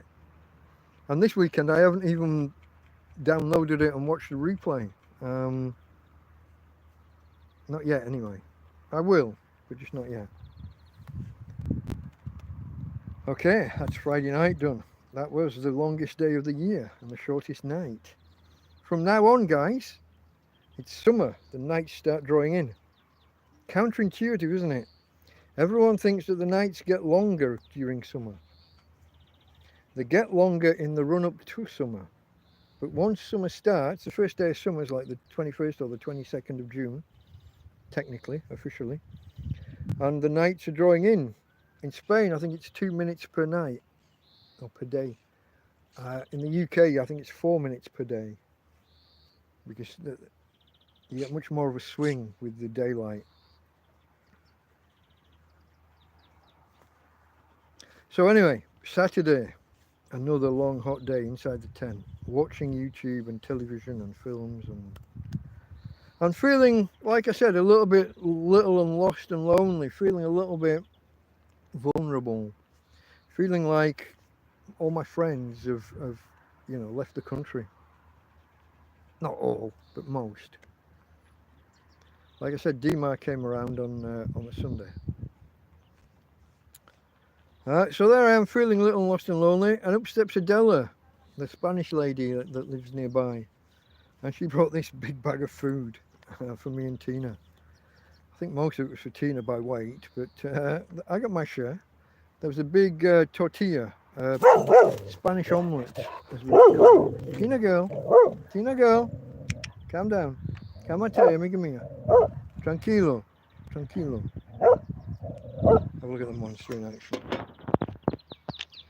She's defending me from a young lady and a young gent walking past with their dog. Tina girl, we didn't need defending. We're okay. Stand down. It's all good. Todo bien. That's my girl.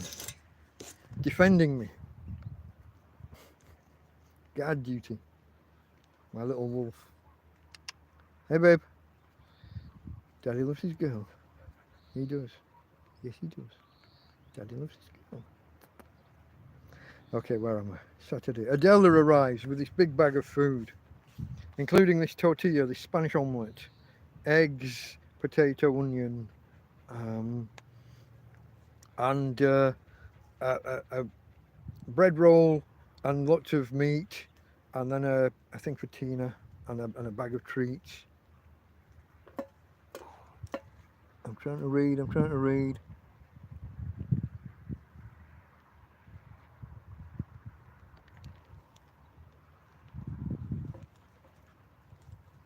Not quite sure where you are there, Jasper. You were told maybe pasta and egg, then fried. I've seen that. I've seen a meal done with pasta and egg fried to make almost like a pizza base. But yeah, like a Spanish omelette, but sounds more Italian though, yeah, with the pasta.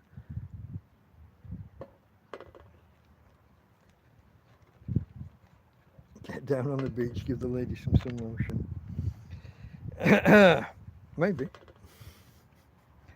Apart from dogs, not allowed on the beach. Anyway, folks, where am I? Okay, so Adela stops by and brings all this food. So, Saturday, I'm still full from Friday. I've been eating that much. But then Adela brings this tortilla. I've eaten some of my curry that I cooked on the Friday. Karen's brought all these bags of food Friday night, some of which there's like a chocolate bar, and there's bags of crisps, there's yogurts, there's some of this stuff is kind of heat sensitive, you know, the chocolate, the yogurt, the other stuff. Some of it's in the fridge box here, some of it wouldn't fit in because beer. So some of it had to be eaten. And my belly was hurting by close of play, so I'm lying in bed last night, and then I remember this tortilla, this Spanish omelette. So I thought I'll just cut a little slice off and have some now, and maybe give a little slice to Tina. And then I had another slice and another slice, and basically I ate the whole bloody thing. My belly is still full now from last night. Still packed. I ate the crisps as well. I had a bag of crisps last night. But I watched Big Clive Saturday. Big Clive and Scruff Dog are my two main streams for entertainment. Now, Big Clive's had a problem. He's had a strike. He's been told off by YouTube, and basically he's got two channels. He's got his main channel with over 1 million followers, and then he's got this one where he does his silly Saturday night. It's like guys in the pub, technical guys just hanging out in a bar. And it gets a bit silly sometimes, and he'll trim his beard by setting it on fire. You know, he'll hold it and set it, and he doesn't. He's not in any danger. He's got hold of it. He's in control, and he's done it loads of times. But he's done it sometime recently, and they've told him off for it. And if he gets one more of these strikes, both of his channels will go down. And the one with 1 million users, that's his main income. That's his main livelihood. So he can't let his silliness on a Saturday night take down his main channel. So I think he's deleted the whole channel, that whole second channel from YouTube. And he's moved it across, I think it was to Twitch. So we all had to make our way over to Twitch last night. And anyone that didn't have an account there had to make an account from scratch. And Tina girl, don't do that. Drink your drink. Agua para Tina. Agua para ti. Don't knock the bloody bucket over or I'll be angry. And I don't like me when I'm angry. That's what the Hulk should have said properly. Not that whole you won't like me. Who cares whether other people like you or not? Anyway, where am I? Big Clive moved across to Twitch. So we all made our way across there for an hour and a half. And then it was over to Scruff Dog, who was here earlier. I've got no idea. He's probably not still. Busy man with a life. He's probably, I'll scroll back, but I can't even read, guys. I can't even. It's all Jasper anyway, isn't it? As ever, when Jasper arrives, it's all Jasper.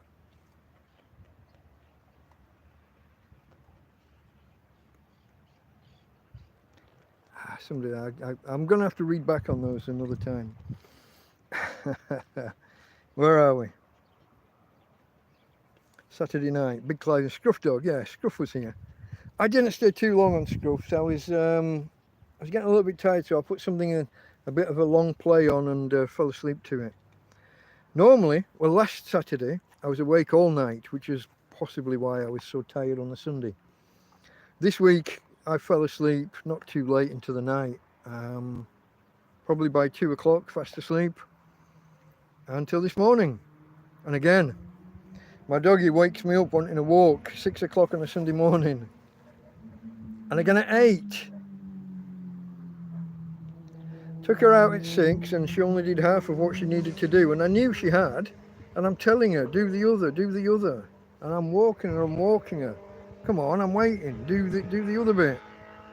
Do the other half of the equation. No. She has to wait 2 hours and get me out of bed a second time. Then I'm awake, watch a couple of hours of YouTube and start prepping for TrampCast. And here we are, folks. Here we are. If you haven't hit the thumbs up, I'd appreciate it if you'd consider it. Subscribe if you haven't already. Please. I'm not going to beg. Go on then, I'll beg. Please subscribe. I'm trying to get to 1,000 because that's where it matters. That's the magical number with YouTube. 1,000. I've got the watch hours. I've met most of the criteria. I just got to get you above 1,000. I've got other things like tax registration and stuff that's probably going to go against me. I don't know how that would work. But if I can start piling up the money in the account, I can worry about how to get it out afterwards, can't I? That's what I'm thinking. Okay, folks. TrampCast, episode 33. That was the week that was. We'll just have a brief discussion of the week that's upcoming. There isn't much to it. The weather's going to be sunny all week. There's no rain. There's no thunderstorms. There's nothing on the horizon. As I mentioned earlier, though, from now on, it looks like it's tropical nights all the way through until September. 20 degrees will be the minimum temperature at night and probably above 20 degrees Celsius. Quick conversion for you Fahrenheit folk. 20 multiplied by 2, that's 40. Minus 10%, that's 36. Add 32, 68 degrees Fahrenheit, roughly 70, I guess. I think that's right, actually, isn't it? It is 70. I remember 19 is 69, and the BBC would never say 69. They would always amend the number because 69. That's the BBC for you. Huh? They're more puritanical even than the Bible Belt over the other side of the pond. That's the BBC. Okay. So probably until late September, we're going to have these tropical nights now. The temperature's just never going to come down. What that means for me is that, like, putting bottles of water outside overnight isn't going to get them cool. So it's going to be the cool box or nothing. So I've got to manage my power needs, manage the solar panel, optimize it, try and keep the cool box itself out of the sun as much as possible. Perversely, the cool box is cooler outside with the solar panel pointing to the sun, and as in the shade from the solar panel, it's cooler out there than it is inside the tent because the tent is just getting so sweltering. Now, for this upcoming week, one of my priorities, I've got to sort out all this food. I think I'm going to have to bring it all out. The stuff that's in this end of the tent, the long-term stuff, the medium-term stuff, the short-range stuff, and all of the stuff that I've just received the last few days. I've got to bring it all out, sort through it, box up what can be boxed, and just get a better idea of where everything is, and use these plastic storage boxes where I can, prevent attracting any rodents, and just keep out. So far, since I got this tent, because it's a sealed unit, the floor and the walls are all one thing, and then inside the bedrooms are again all one unit with doors. So there's 2 layers minimum, and the layers that we put under the tent when we put it out. So far, we haven't had any incursion from any rodentia, no rodents, no mice or rats that I know of. So we're doing well on that front, but we got to manage that and watch that, and I've got to be careful about food going off. And maybe I had a banana earlier, and one end of it had gone really soft, and when I looked, covered in ants, that one end. I had to cut that end off and open it, and the whole thing was starting to kind of ferment a little bit. You know, when a banana's at its best, that actually would have gone well with some flour and a bit of egg or something, make some kind of banana fritters or banana pancake. It was so mushy, but I just ate it because it was there, and I've got all the fruit, and I've got to keep eating it before it goes off. So sorting all that out, and also rearranging, as part of that same process, rearranging the contents of the tent. All of this food that I've just received at the back end of this week is just in the living room, the part of the tent where I sit on an evening. It's all kind of underfoot, and I'm having a belly dance around it, you know, and dance around it. So rearranging, getting it organised. I might have to throw away some of the furniture. I've got a shelving unit and a set of drawers that aren't really doing anything, and they're big and bulky and kind of in the way where they are. So either rearrange them better, and it's difficult because the shelving unit is narrow and the ground's uneven, and if it's not in the right spot, it just fall over. So I got to manage these things. I got to sort this out and reorganize. Otherwise, it's going to look like a cluttered. It looks a bit like a hoarder's den at the minute. It's all, you know, when you see these TV programs about a hoarder and it's all just piled high. It's not piled high. It's all low to keep cool, but it's covering too much of the floor. I can't get around in there. I'm tripping over shit. I stood on a bag of food earlier. Tripped over the dog and put a foot right in the middle of a bag of tomatoes. Tina girl, shush. It's a young couple. Hey, it's just a young man and a young lady walking past. Steady, steady. Okay, folks, I think that's it. Rearranging the tent and because everything's getting cramped. That is me. That is my upcoming week. I hope that some of you have enjoyed this. I don't understand why you would, but I keep trying. I'll keep trying to make it more interesting. We're just over the 2 hour mark, coming up for 2 hours, 5 minutes.